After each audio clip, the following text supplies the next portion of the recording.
minasyaitonirrajim. Bismillahirrahmanirrahim.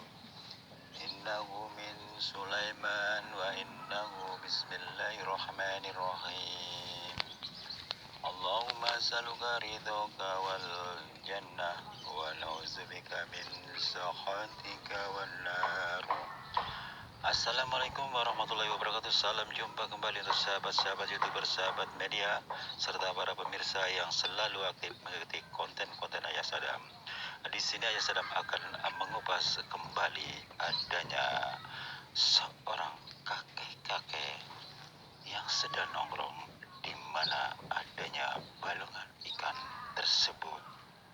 Siapakah beliau, si kakek yang ada di empang tersebut? Mari kita simak sama-sama hasil kupasan yang kami rangkai jadi satu, akan kami jabarkan dengan lugas agar Anda tahu penjabarannya. Semoga kita tetap dalam lindungan Allah Subhanahu wa Ta'ala. Saudara, saat itu menjelang jam 3:05 waktu Indonesia belahan barat,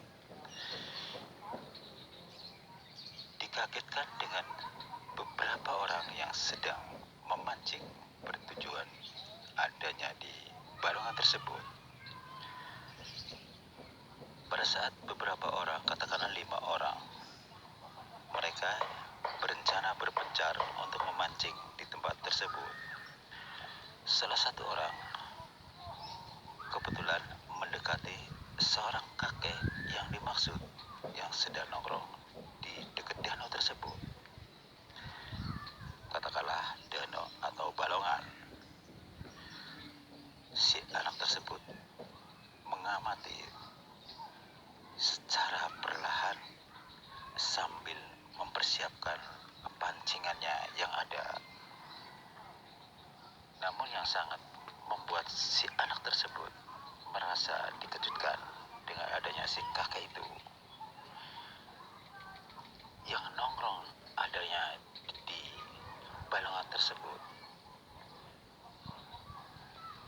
Beliau dengan topinya sehingga tidak tampak wajahnya.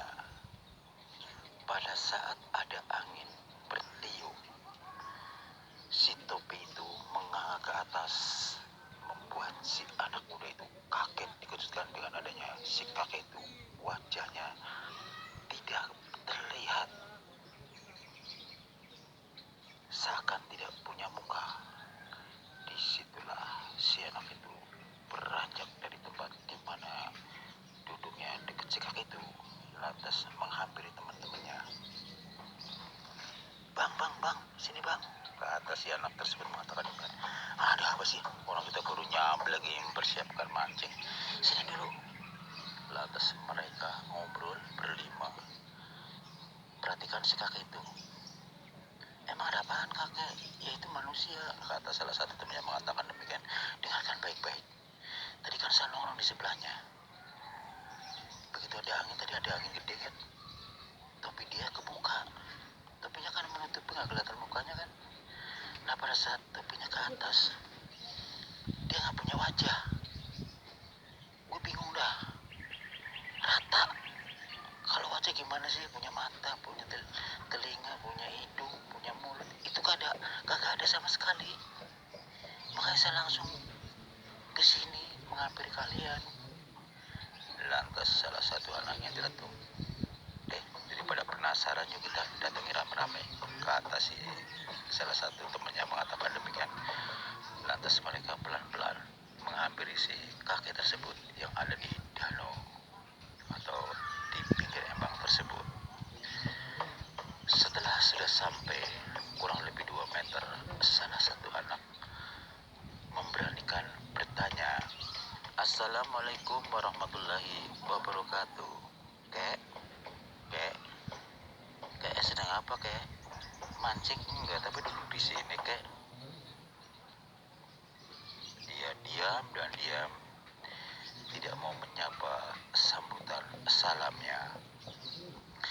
Lantas si coba kembali kepada anak pertama, saksi pertama yang melihat.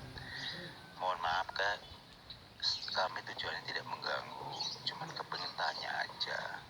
Kakak dari mana, mau kemana? Mancing enggak, aku duduk di sini kak. Mendingan pindah di sana yuk, di gubuk yuk. Kata si anak itu mengatakan demikian sekalipun awalnya dia memang takut, tapi karena ada kawannya, dia memberikan diri bertanya dan bertanya. Lantas kembali lagi, kek, mohon maaf, kenapa dari tadi kakek diem aja? Uluk salam nggak dijawab, ditanya nggak jawab. Kakek ini siapa? Tiba-tiba mereka teriak histeris rame-rame dengan adanya saksi pertama terakhir mengatakan, kek, tolong jawab kek. Langsung menghilang, lenyap tanpa jejak. Si 5 anak tersebut lari sebisa-bisanya, ada yang jebur di empang. Akhirnya pas-pasan dengan beberapa orang, katakanlah orang-orang tua yang ada di jalan setapak pinggir empang tersebut. Karena di sini memang ada beberapa empang, sehingga mereka ada yang terjebur, kepleset ke empang, keselokan saking takutnya. Disitulah pas-papasan dengan beberapa orang tua yang baru saja berniat ingin mancing di balongan mengatakan, anak-anak, kalian pada kenapa sih? Ketakutan kayak melihat genderuwo aja. Lantas saksi utama memberikan penjelasan, begini pak, kami kan berlima nih, berpencar mancing, baru mau mancing. Nah kebetulan saya dekat si kakak itu tuh, di sono. Pada saat angin gede, kita baru mau mulai persiapan mancing. Tanpa sengaja saya melihat si bapak itu, topinya kebuka, kan topinya nutupin muka, nggak kelihatan. Dia nggak punya wajah. Itu yang bikin bingung. Lantas saya kabur mendekati teman-teman. Teman-teman ngajakin ngeliat lagi, katanya penasaran. Akhirnya kami datang ke situ. Uluk salam, salamnya nggak dijawab.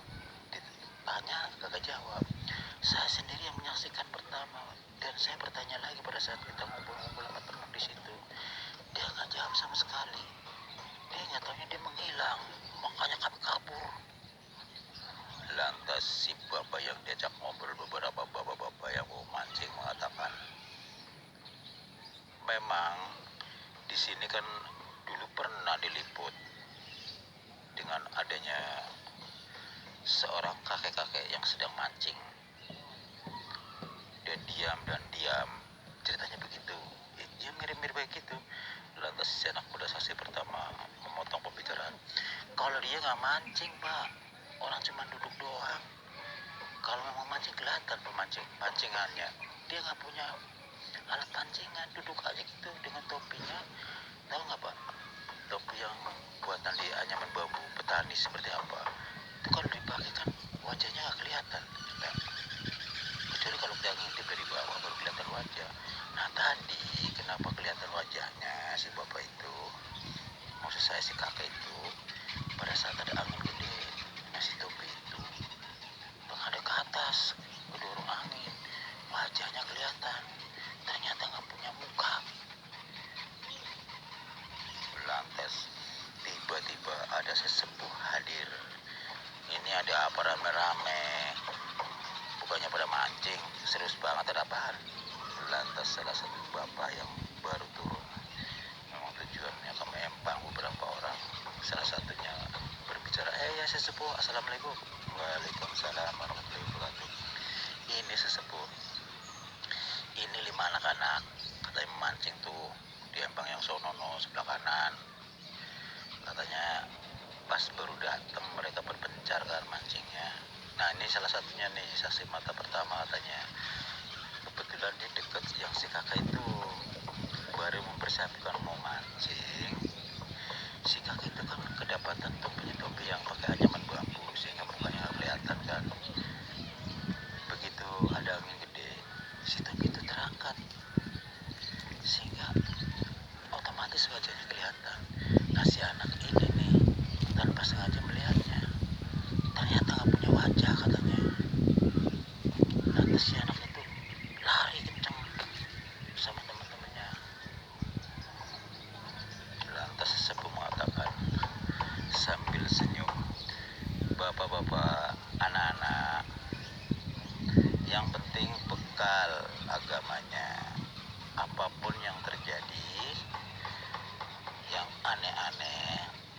bacalah doa ataupun istighfar ataupun sholawatan ya, demi untuk keselamatan diri kita masing-masing. Yang namanya Allah menciptakan dunia nyata dan dunia lain, mereka sama punya hak pengen kemana.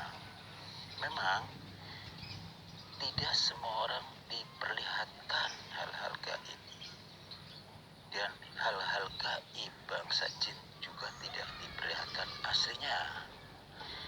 Ya seperti kayak si anak ini, saksi pertama penglihatannya kakek-kakek. Pas ngeliat wajahnya, aku nggak kelihatan wajah, nggak punya wajah, tapi dia pakai topi. Macem-macem keanehan-keanehan itu selalu tercipta dengan sengaja mengacuh manusia supaya manusia ketakutan seperti itu. Jadi tidak lepas dari bangsa dendam yang ada seperti itu. Makanya tadi langsung menghilang. Ya sebetulnya dia ada di situ, hanya kalian tidak diperlihatkan kembali adanya seperti itu. Lantas salah satu bapak yang baru sampai teletuk kembali kepada sesepuh.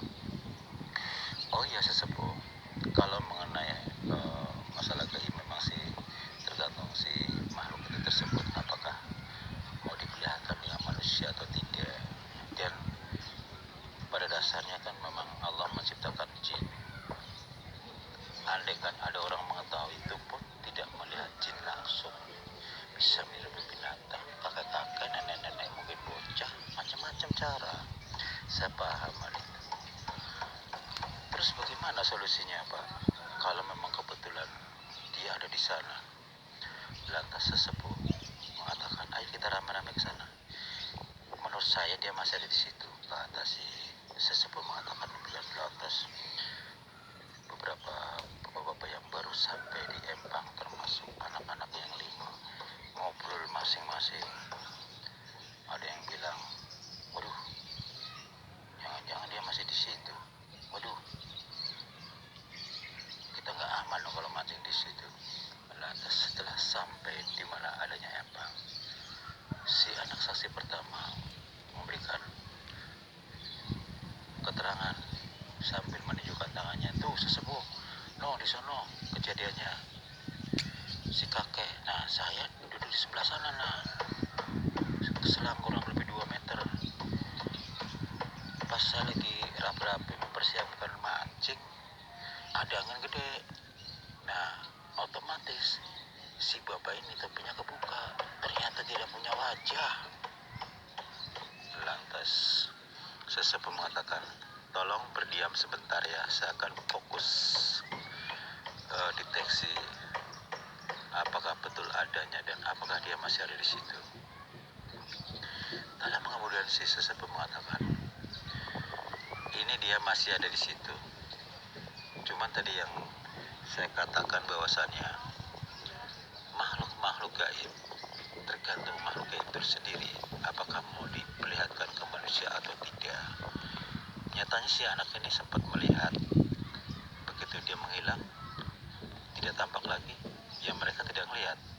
Padahal si makhluk itu masih ada, cuman dia punya waktu sendiri. Kalau tidak punya minat untuk diperlihatkan lagi, ya dia langsung menghilang. Padahal dia masih ada di situ.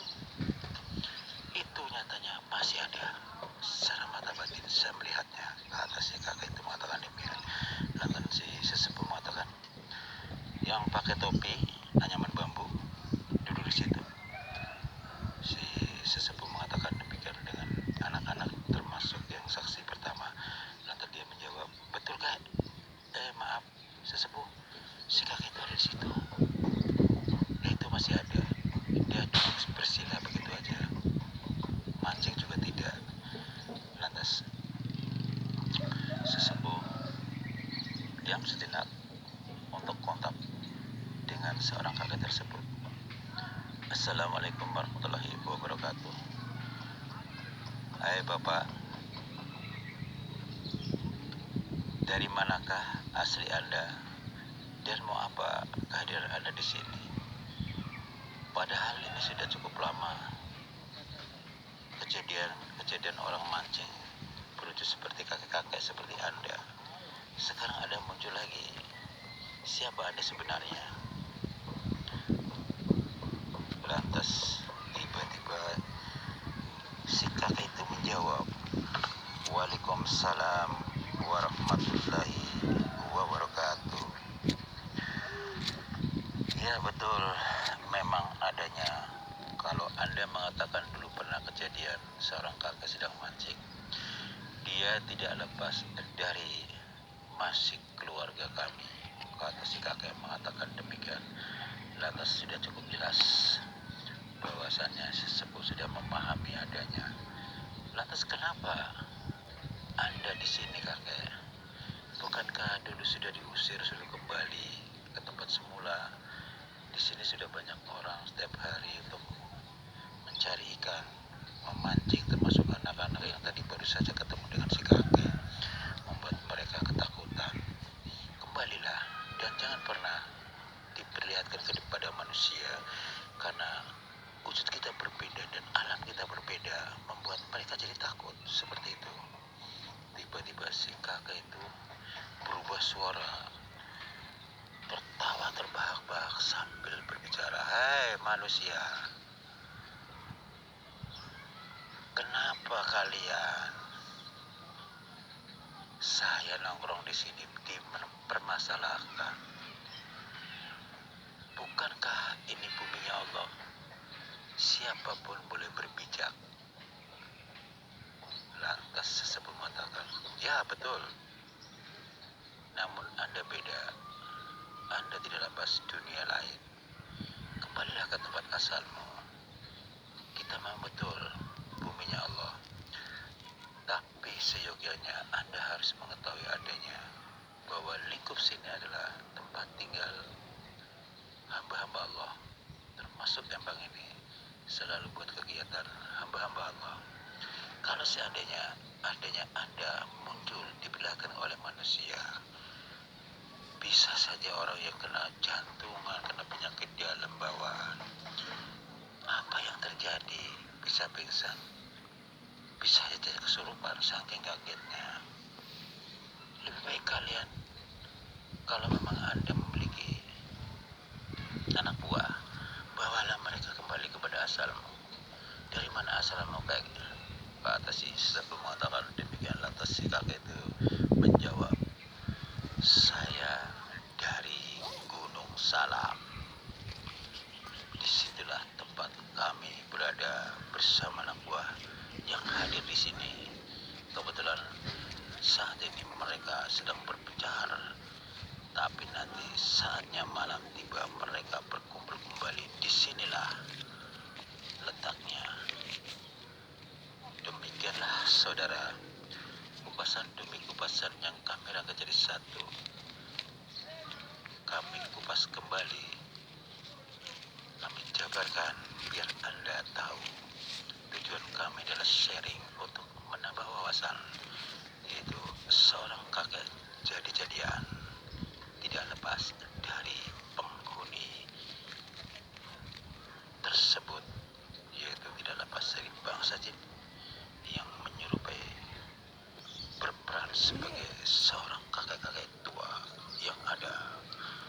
Semoga dapat menambah wawasan.